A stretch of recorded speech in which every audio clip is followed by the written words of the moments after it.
હાલો ત્યારે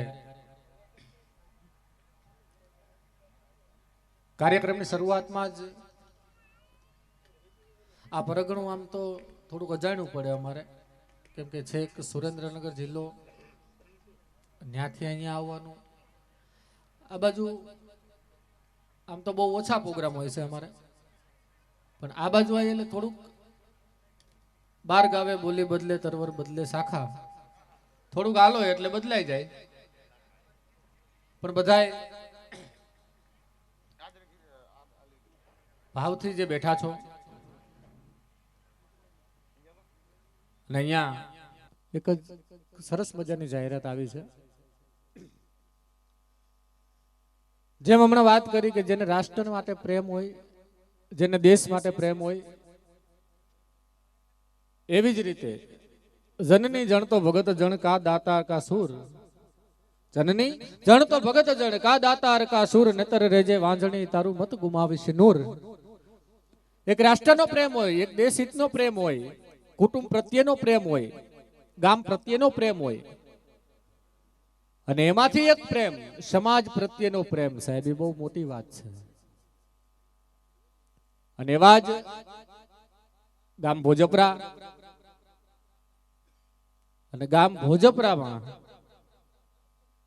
એક વાર નહીં જે ચાર વાર જનરલ સીટ ઉપરથી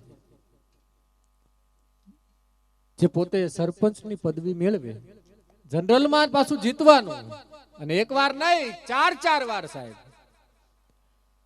અને એટલો નિખાલસ માણસ, એટલો સહજ જેનો સ્વભાવ, ભાઈ વિપુલભાઈ પરમાર. અને માય એક એવો સંકલ્પ કર્યો છે, કોઈ પણ જિલ્લો હોય, કોઈ પણ તાલુકો હોય,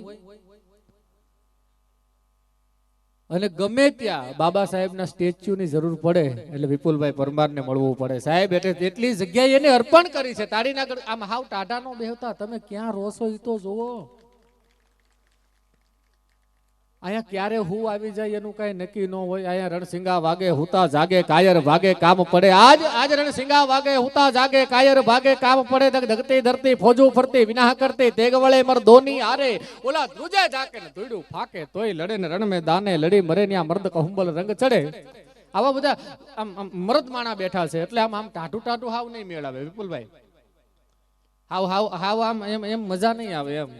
બાબા સાહેબના સ્ટેચ્યુની વાત કરીને એટલે મારે જાહેરમાં કહેવું પડે છે કે તમારા દીકરાની હગાઈ હોય ને એ ગમે એની કૃપાથી થાય. દીકરાની હગાઈ થાય ને ગમે એની કૃપાથી થાય, ગમે એની દયાથી થાય.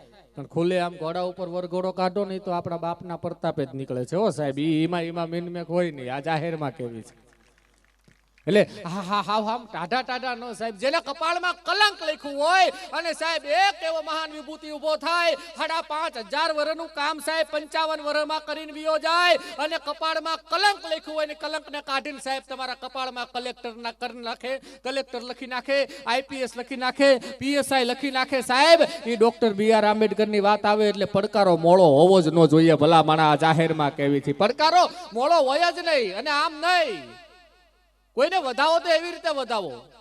આ બાજુના ગામડા મને ખબર છે નહીં જાજા, પણ અમારી બાજુ વિપુલભાઈ જે ગામડા છે, પડકારો એવો હોવો જોઈએ કે અહીંથી પડકારો કરો એટલે જીતુભાઈ ન્યા ખબર પડવી જોઈએ ઝાલાવાડમાં કે ભાઈ વડાળીમાં ડાયરો છે, વડાળીમાં શહીદ વંદના હાલે છે, એનો પડગો ઠેઠ અહીંયા પડે છે. એમાં ગુજરાતના ગામડે ખબર પડે. એમાં ચિલખી હોય, ચોટીલા હોય, કે પછી ચચાણા, ચલાળા, ચોરણિયા, ચૂડા, ચિત્રોડા, રાજપડા, રાયકા, રણુજા, રામટેકરી, રામપુરા, રંગોડા, રાજકોટ, રાધનપુર, રાજપીપળા, એ રાણપુર, રાવેર, સુરત, અમદાવાદ, જસદણ, અમરેલી, જામનગર, ભાવનગર, મહુવા, સુરેન્દ્રનગર, તળાજા, ગારિયાદર, પેટવડ, વડોદરા, ખંભાત, ગોંડલ, ગરડાઉના, પોરબંદર, એ ધુવાધર, પાવાગઢ, ધરમપુર, વીરપુર, જુનાગઢ, બિલીમોરા, હોમનાથ, બગસરા, વાપી, કેશોદ, વલસાડ, દુધુપલેટા, મોરબી, પુના, પાલીતાણા, એ મેંદડા, મુંબઈ, વેરાવળ, કતારગામ, જલગાંવ, વાટવા, સાવરકુંડલા, ઢસા, ડેટુકેની, સાયલા, એ મોરવાડ, ફુગડા, વડોદ, વસ્તડી, બલદાણા, બોડિયા, હાકા, લીંબડી, ગોપાલગઢ, વનાળા, ઝાંઝરકા, રંગપુર, એ વાસણા, હોંઠા, ખડોળ, ખસ્તા, ધંધોકાન, શેલું આવે, વડાળી. આ ગામડે ખબર પડે. એવી રીતે એકવાર ભાઈ વિપુલભાઈ પરમારને આપણે તાળીના ગડગડાટથી વધાવશું. અને તેમજ બીજી જાહેરાત એવી છે કે સમાજનો કોઈ પણ દીકરો કે દીકરી હોય અને એને તલાટીનું ભણવું હોય, IPS નું ભણવું હોય, હા તમામને દરેક માટે આઈપીએસ અધિકારી સુધી જેને ભણતરની લાગણી હોય એવા તમામ દીકરા દીકરીઓને સાહેબ જેને જે પ્રકારની જરૂરિયાત હોય એ સાહેબ વિપુલભાઈ પરમાર પૂરી કરે છે. કોઈક દી મળી લેવું, એમાં ફ્રીમાં સેવા આપવાની છે. આ એક પ્રેમ છે સાહેબ, માણસ માણસ પ્રત્યેનો પ્રેમ છે. અને આ જાહેરમાં એટલા માટે કેવી છે, આ તમારા વડાળીના પાદરમાં મેં હમણાં પણ વાત કરીને અત્યારે પણ કહું છું કે આ ગામની અંદર એન્ટ્રી કરીએ જીતુભાઈ, એટલે જેની પ્રતિમા જોવા મળે, આજથી કદાચ 50 વર્ષ વ્યા જશે અને 50 વર્ષ પછી પણ આ ગામમાં અમે આટો મારવા નીકળશું, પ્રતિમા અમે નજર થશે, ત્યારે ખબર પડશે કે આ વડાળીના આ પાદરમાં એક એવો સપૂત જન્મો હતો સાહેબ, એક એવો અડીખમ વિરલો જન્મો હતો. આજ પણ એના ફોટાની સામું જોવી છે તો એમ લાગે છે આવડી નાની ઉંમર, અને આ નાની ઉંમરની અંદર જેને શહીદીને ઓરી છે એ પણ એક દેશ હિત માટે,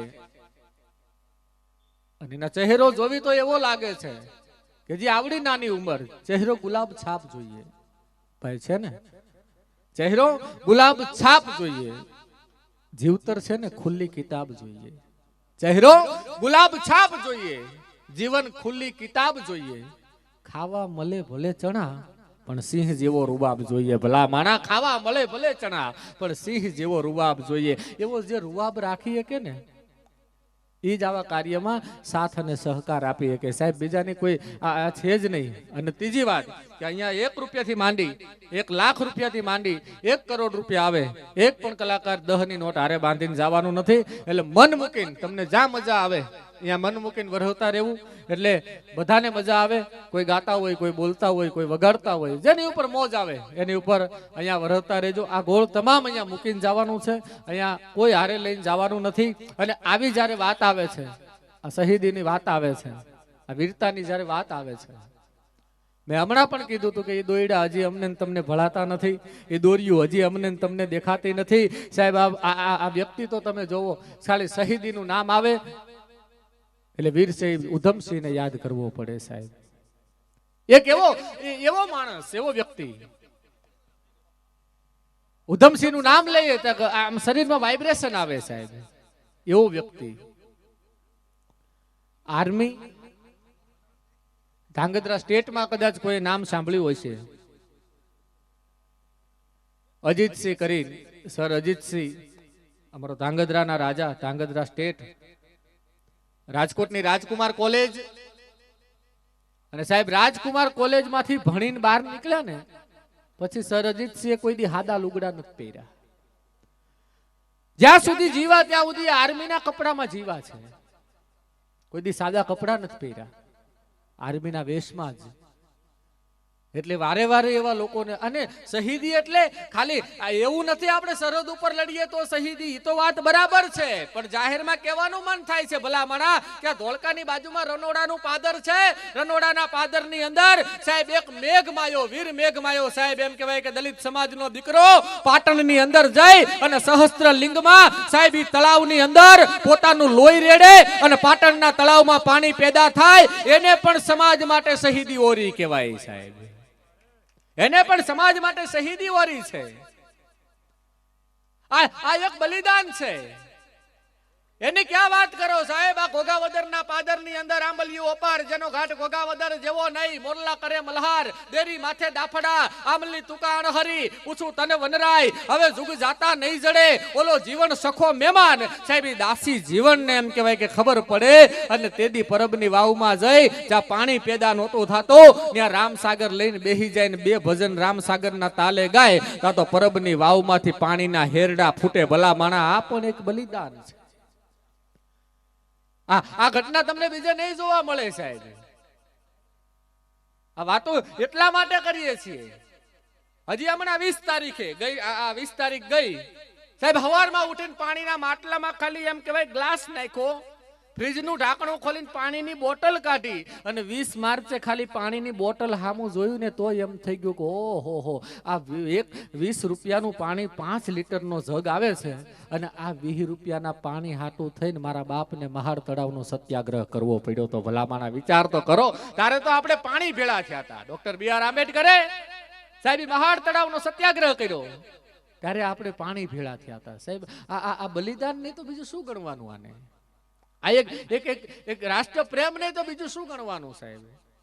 અને આવા જે રાષ્ટ્ર માટે પ્રેમ આપે છે અને એના માટે થઈ અમે લોકો એને 100 સલામ કરીએ છીએ. આખું વડાળી ગામ જેને શહીદી ઓરી છે એને હજી પણ સલામ કરે છે કે આજે વડાળી ગામની અંદર પોતાના ભવિષ્યમાં થઈ શકે આજે એવું કાર્ય થયું છે. આજે જે સંપત્તિ જે છે આજે એવા કાર્યમાં વપરાણી છે. બહારથી જે આવ્યા છે એ જોશે તો એને પણ ખબર પડશે કે આવી શહીદી ઓરનાર પાછળ આવું એક કાર્ય તો થવું જોઈએ.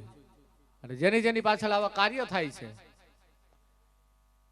સમાજને, ગામને, તમામને ખબર પડે છે કે આ કાર્ય એટલા માટે થઈ રહ્યું છે કે આજે બધા જાગૃત થયા છે કે જે દેશ માટે લડે છે એની માટે આટલું ન કરીએ કે તો આપણે માણાની જાત ન કહેવાવી. ભલા માણા જે દેશ માટે શહીદી ઓરી લે, જે દેશ માટે આટલું કરે અને એની હાટું આપણે આટલું ન કરીએ કે તો વાત પૂરી થઈ ગઈ કહેવાય ભાઈ. અને એટલા માટે થઈ અમારા જીતુભાઈને એમને વધારે રોકાવા નથી પણ અહીંયા અત્યારે હાજર જ છે. એમને તો હમણાં નીકળવાનું છે. હા હા બેન આવે છે એટલે રજૂ કરી દો. આવી ગયા બેન? હા બેન ને રજૂ કરવાના છે. અમારા સાજિંદા મિત્રોને વિનંતી કે આવી જાય. અને ભગવતીબેન ગૌસ્વામી સંતવાણી ઉપર જેની જોરદાર પકડ, એક એવું ગળું કે જેને સાંભળ્યા જ કરીએ, રાતોની રાતો સાંભળીએ, જેને સાંભળવામાં આપણને કંટાળો ન આવે એવા કલાકાર સાહેબ જે સંતવાણી કરતા હોય અને સંતોની વાણીને આપણે સાંભળીએ અને આંખ બંધ કરીને એમના ભજનો આપણે સાંભળતા હોય તો માણસ એક લીન થઈ જતો હોય છે. એવા સરસ મજાનું ગરવું ગળું ગુજરાતની અંદર ખૂબ જ ગુંજતું નામ બેન ભગવતીબેન ગૌસ્વામી અહીંયા ઉપસ્થિત છે. આપણા બધાના માન માટે થઈ જેમને અહીંયા આજ વડાળીના પાદરમાં અહીંયા પોતે આપની સમક્ષ આ બધાને એમને જેવા મજા આવે એવા ભજનો, એવા વીરતાના ગીતો, એવા શૌર્ય ગીતો, આજે એક એવા વિરલાને જેને શહાદત વરી છે એટલે એક વીરાંજલિ આપવા માટે થઈ બેન ભગવતીબેન ગૌસ્વામીને વિનંતી કરીએ કે આવે અને આપ બધાને મોજ કરાવે. એકવાર તાળીના ગડગડાટથી વધાવી લઈશું ભગવતીબેન ગૌસ્વામી.